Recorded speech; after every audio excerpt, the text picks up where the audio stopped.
Ya. Buenas tardes, estimadas y estimados. Vamos a repasar la parte más básica y fundamental de nuestra circulación fetal, que es evidentemente uno de los aspectos más importantes en la formación de neo, que es la base de todas las patologías que vienen después. La circulación fetal normal, recordemos que por aquí, en la vena cava inferior, llega la sangre oxigenada de la placenta. En realidad viene con mayores niveles de oxígeno. No es que no venga oxigenada y hay otras que sean desoxigenadas. Todas tienen oxígeno o tienen CO2.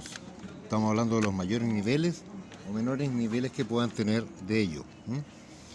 Ya, entonces, ¿qué tenemos? Tenemos que de la arteria, perdón, de la vena pulmonar llega al corazón. Se llaman venas todas aquellos vasos sanguíneos que llevan sangre al corazón, se llaman venas independientes, se llevan sangre con más o menos oxígeno. Y las que sacan sangre del corazón se llaman arterias. Esa es por definición. Entonces la sangre llega desde la placenta con mayores niveles de oxigenación hacia, decíamos que llega con sangre con más oxígeno, ¿hasta dónde? Hasta el ventrículo, perdón, hasta la aurícula derecha. Y de aquí tiene dos recorridos. Uno, que es por esta apertura que hay interauricular, que es el foramen oval, donde pasa aproximadamente un 27% de la sangre hacia la aurícula izquierda, que tiene ya su camino predefinido. Vale decir, la sangre pasa hacia, aquí me faltó colocar,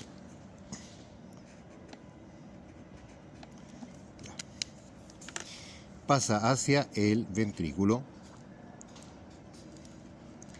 izquierdo y luego por la aorta, por la válvula aórtica, pasa hacia la circulación sistémica.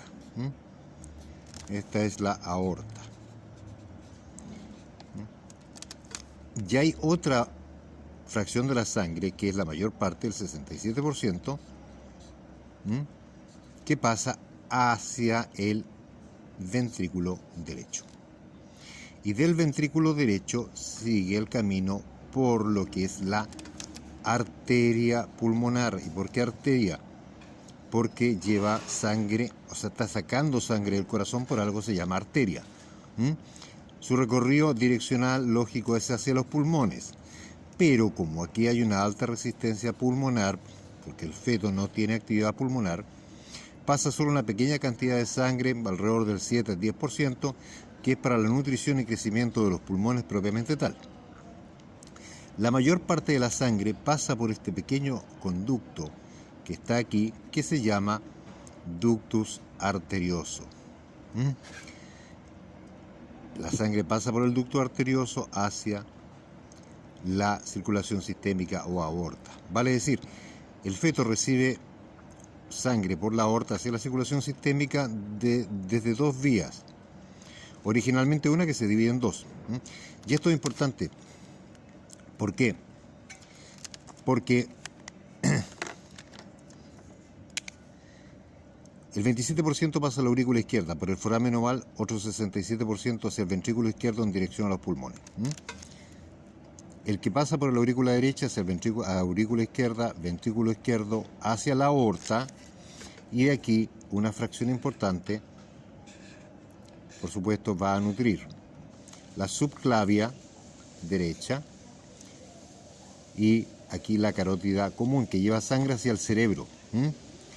También está la subclavia izquierda. Aquí vamos a dibujar la subclavia izquierda. Subclavia izquierda, ¿ya? Que lleva sangre hacia la extremidad izquierda. Ya. Entonces, lo normal en la circulación fetal es que tengamos dos sangres finalmente aquí en la aurícula derecha. ¿Por qué? Porque esta sangre que venía por el ventrículo, o sea, originalmente la aurícula derecha, aurícula izquierda, ventrículo izquierdo, por la aorta, va a ir a nutrir al cerebro y luego a las extremidades. Y toda esa sangre luego se va a devolver con menores niveles de oxígeno por la vena cava superior hacia la propia aurícula derecha. Entonces la aurícula derecha va a recibir dos sangres. Una, la que viene directamente de la placenta, vía vena cava inferior, que viene con altos niveles de oxígeno, y va a recibir una fracción de sangre desde la vena cava superior, que viene con menores niveles de oxígeno y mayores niveles de CO2 proveniente de las extremidades y del cerebro. Entonces la aurícula derecha recibe dos sangres. Algunos dicen que se mezcla, entonces que hay una mezcla de sangre con mucho oxígeno placentario y con poco oxígeno de la parte superior del feto. Pero hay otros que dicen que no se mezcla, que el CO2 es más pesado, entonces habría un paso aquí de que la sangre con oxígeno pasa directo de la vena cava inferior, que viene de la placenta, hacia la aurícula izquierda. Y la que viene con más CO2 pasaría directamente al ventrículo. Se produciría este paso. Hay otro que dice que se mezcla la sangre. Eso no está muy claro, depende de la literatura. ¿Ya? El punto es que traten de hacer su propio dibujo con sus propios colores, porque esto es importante. Es importante porque las patologías que se van a producir a nivel cardíaco, las malformaciones congénitas, van a determinar si estas son cianóticas, si son acianóticas. Entonces, recordemos nuevamente que esto es el primer dibujo que hay que memorizar. Pueden googlearlo, pueden hacer su propio dibujo. El corazón tiene 4 cavidades. La vena cava inferior recibe sangre de la placenta. En la vida adulta, la vena cava va a recibir sangre desoxigenada desde la circulación sistémica. Aquí recibe sangre oxigenada de la placenta, pasa a la aurícula derecha, una fracción hacia la aurícula izquierda, hacia el ventrículo izquierdo luego por la válvula aórtica sale hacia la aorta, irriga vena subclavia derecha, carótida común, hacia el encéfalo, y la subclavia hacia la extremidad izquierda. Y luego también sigue hacia la circulación sistémica.